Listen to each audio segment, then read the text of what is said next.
Dalam berita terakhir tentang peningkatan ekonomi dan masalah COVID, Banpres sudah mencapai angka 13 triliun rupiah. Kalimat dalam headline media ini cukup mencetarkan otak nakal saya. Pertanyaan sederhana muncul, kenapa kalau bantuan disebut bantuan presiden, sementara kalau hutang dikatakan hutang negara? Kenapa nggak dibalik? Bantuan negara pada saat memberikan stimulus dan hutang presiden pada saat pemerintah meminjam pada lembaga donor. Sehingga ketika sudah tidak menjabat, dia harus bertanggung jawab pada hutang yang dibuatnya. Bener deh, ini perlu nyali memang merubah negara ini. Kalau saya karena sontoloyo dan sangat cinta NKRI berani mengatakan hutang presiden dan bantuan negara yang akan dilakukan. Garansi, kalau ada hutang yang saya ambil sebagai pemimpin, maka selesai masa tugas saya lunasi, pasti. Tapi beban hutang pejabat sebelumnya senilai berapa saat ini ya kira-kira? 5.000 triliun kali ya. Ya saya tidak akan mau bayarin. Piye jala ikijal, kita buat deal. Wah ini ora, pasti pada nggak punya biji. Lebih baik jangan pilih Mardigu jadi presiden.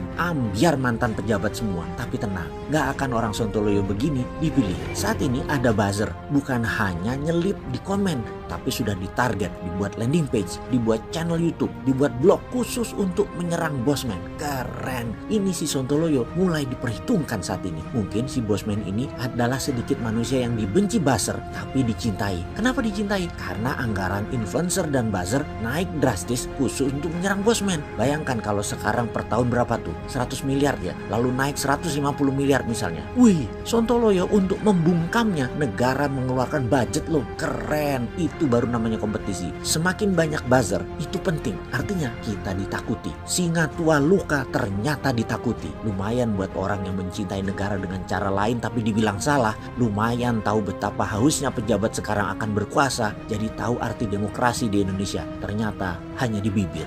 Apa karena banyak pejabat saat ini yang sudah kena Pygmalion Syndrome ya? Sehingga posesif akan jabatannya. Jabatan ini dilindunginya seakan milik pribadi dan abadi. Dan dibawa sampai mati. Wahai sahabat milenial dan zoomer, tahu nggak apa itu Pygmalion Syndrome? Oke, saya ceritakan sedikit muasalnya. Ini sedikit hikayat Yunani. Ada seorang pematung kenamaan bernama Pygmalion. Suatu hari dia membuat patung wanita yang indah dari sebuah gading. Wanita cantik. Ternyata saking cantiknya, Pygmalion jatuh cinta pada patung tersebut. Dia perhatikan, dia liatin, dia sempurnakan, dan kemudian dia berdoa dengan kenceng meminta para dewa agar patung itu bisa jadi manusia, bisa hidup. Pygmalion berdoa dengan sangat tulus dan menggetarkan hingga jagat dewa Brata pun akhirnya menyetujui, dan turunlah Dewi Afrodit dalam sebuah malam persembahan dan menghidupkan patung indah tersebut menjadi wanita cantik bernama Galatea, dan mereka pun menikah. Pygmalion sangat protektif terhadap Galatea hingga akhirnya menyengsarakan dirinya sendiri. Begitulah pejabat kalau terkena Pygmalion Syndrome. Sindrom ini akan memprotek Galateanya sehingga tidak melihat kecantikan di tempat lainnya, sehingga tidak bisa melihat karya indah lainnya. Bahkan fansnya Pygmalion pun terpesona